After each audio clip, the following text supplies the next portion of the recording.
29/10/2024 के रात में करीबन 9 साढ़े 9 बजे के दरमियान लिमगांव हद में पासद गांव के थोड़ा आगे जो उत्कर्ष बार है वहाँ पर 3 लड़के अपना पूरा मास्क लगा के, हैंड ग्लोव लगा के, हाथ में तलवार और खंजर लेके उस होटल में आके, होटल जो मैनेजर है उसको चाकू लगा के उसके गले में जितने पैसे थे करीबन 15,000 रुपये थे, उन्होंने वो निकाल लिए थे।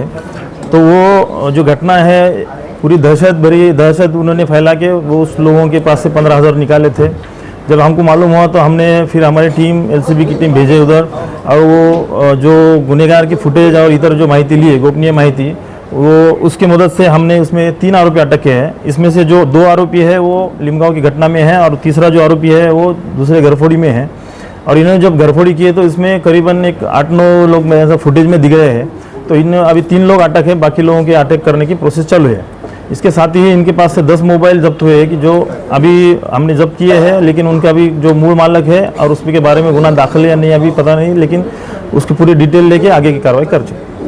सर इतवारे में घरफोड़ी के वो तीसरी जो घटना है वो इतवारी की है, उसमें एक टीवी गई है, चोरी गई है, लेकिन हमने जब आरोपी को पूछताछ की तो उनसे हिसाब से वो घर में बहुत ज़्यादा पैसे है, ये हिसाब से उन्होंने पूरा जो ग्रुप है उनका और पूरी तैयारी से वो आए थे, लेकिन उनको कुछ मिला नहीं। उसमें खाली एक टीवी जब्त करना है। वो जो आरोपी है उनके नाम भी निष्पन्न है, वो अगर मिल जाएंगे वो सब क्लियर हो जाएगा। दिनांक 29/10/2024 मध्ये रात्री 9 साढ़े 9च्या दरम्यान लिमगाव हद्दीमध्ये पासदगाव रोड, पासदगावच्या समोर उत्कर्ष बार येथे 3 अज्ञात आरोपी मोटरसायकल आले आणि हातामध्ये तलवार आणि खंजर घेऊन जे मॅनेजर होते बँकेचे त्यांना तलवार दाखवून त्यांच्याकडून त्यांच्या जे गल्ल्यामध्ये जे पैसे होते त्यांनी ते काढून घेतले होते, जबरीने काढून घेतले होते आणि गल्ल्यामध्ये 15,000 रुपये होते ते त्यांनी काढून घेतले होते।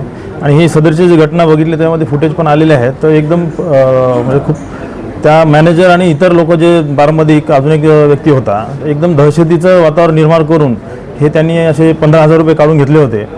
आम्हाला जेव्हा माहिती मिळाली त्यानंतर आम्ही त्या ठिकाणचे फुटेज वगैरे बघितले आणि इतर गोपनीय माहिती काढून त्यामधला अरबाज जो आहे त्याला आम्ही ताब्यात घेतलं होतं। त्यानंतर तो त्याच्या मार्फतीनं दुसरा जो इस्माईल आहे ह्याला ताब्यात घेतलं।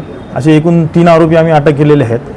ह्या घटनेमध्ये जो सनी नावाचा दुसरा एक आरोपी होता तो आरोपी फरार आहे आणि तिसरा जो आरोपी आहे हा ह्यामधील तिसरा जो गुन्हा आहे इतवारातला, हे जे घरफोडी आहे या घरफोडीमध्ये ते 3 आरोपी होते आणि याच्यामध्ये इतर पण काही आरोपी आहेत। तर सदर आरोपितांकडून एक मोटरसायकल 10,000 रुपयाची आणि वेगवेगळ्या कंपनीचे 13 मोबाईल आणि हे मोबाईल हे जे मॉर्निंग वॉकला किंवा संध्याकाळी जे फिरायला जातात ह्यांच्याकडून हे म्हणजे बऱ्याच वेळेस यांनी काढून घेतलेले आहेत, पण लोकांनी तक्रार दिली नाही ह्याच्यामध्ये। तर ह्या गुन्हे पण ह्यांचे आता जे मोबाईल काही याच्यामधले तक्रारी दिले पण असतील तर ह्यांचं सर्वांचं मोबाईलचं डिटेल काढून ह्याच्या मूळ मालकाचं नाव काढून मग ह्याच्यामध्ये जर काही नसले तर आपण त्याबद्दल त्यांना गुन्ह्याप्रमाणे पूर्ण प्रोसेस करणार आहेत। आणि याच्यातले परत जे इतर आहेत आरोपी, ही कोकलवाची जी घटना घरफोडीची झालेली आहे ह्यामध्ये पण त्यांची इन्फॉर्मेशन खूप मोठी इन्फॉर्मेशन होती आणि ते ज्या तयारीने गेले होते म्हणजे चेहऱ्यावर झाकून घेणे किंवा हँडग्लोव्स टाकणे ह्या सगळ्या एकदम प्रिपेअर होऊन ते म्हणजे एक मोठी घटना करण्यासाठी गेले होते। पण त्यांचं बॅग असं झालं की त्या ठिकाणी काही जास्त रक्कम न भेटली, त्यामुळे त्या घरातली त्यांनी फक्त एक टीव्ही चोरली आहे। तर त्यातले पण 2 आरोपी अटक आहेत आपले आणि इतर आरोपीचे आम्ही शोध घेत आहोत।